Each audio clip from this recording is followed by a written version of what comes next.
கண்ணியத்திற்குரிய முஸ்லிம்களே, உங்களுடைய மரணத்திற்கு பிறகு நீங்கள் சொர்க்கம் செல்வதற்கு ஒரே வழி தொழுகைதான்.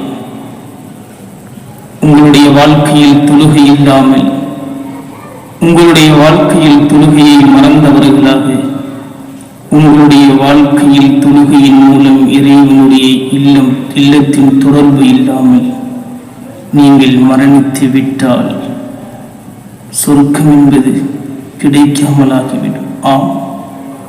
அல்லாஹ்வுடைய தூதர் முஹம்மது ரசூலுல்லாஹ் ஸல்லல்லாஹு அலைஹி வஸல்லம் அவர்கள் சொன்னார்கள், அஸ்ஸலாத்து மிஃப்தாஹுல் ஜன்னah, தொழுகை சொர்க்கத்தின் திறவுகோல் என்று அல்லாஹ்வுடைய தூதர் சொன்னார்கள். கண்ணியத்திற்குரியவர்களே, முஸ்லிம்களை உலகில் வாழும் பொழுது தொழுகையின் மூலமாக நீங்கள் பள்ளிவாசல்களை பிரகாசப்படுத்தும். கண்ணியத்திற்குரிய முஸ்லிம்களே, உங்களுடைய மரணத்திற்கு பிறகு நீங்கள் சொர்க்கம் செல்வதற்கு ஒரே வழி தொழுகைதான்.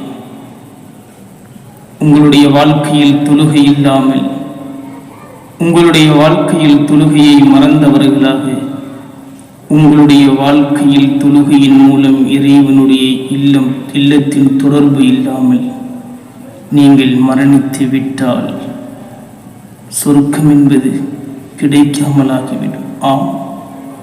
அல்லாஹ்வுடைய தூதர் முஹம்மது ரசூலுல்லாஹ் ஸல்லல்லாஹு அலைஹி வஸல்லம் அவர்கள் சொன்னார்கள், அஸ்ஸலாத்து மிஃப்தாஹுல் ஜன்னah, தொழுகை சொர்க்கத்தின் திறவுகோல் என்று அல்லாஹ்வுடைய தூதர் சொன்னார்கள். கண்ணியத்திற்குரியவர்களே, முஸ்லிம்களை உலகில் வாழும் பொழுது தொழுகையின் மூலமாக நீங்கள் பள்ளிவாசல்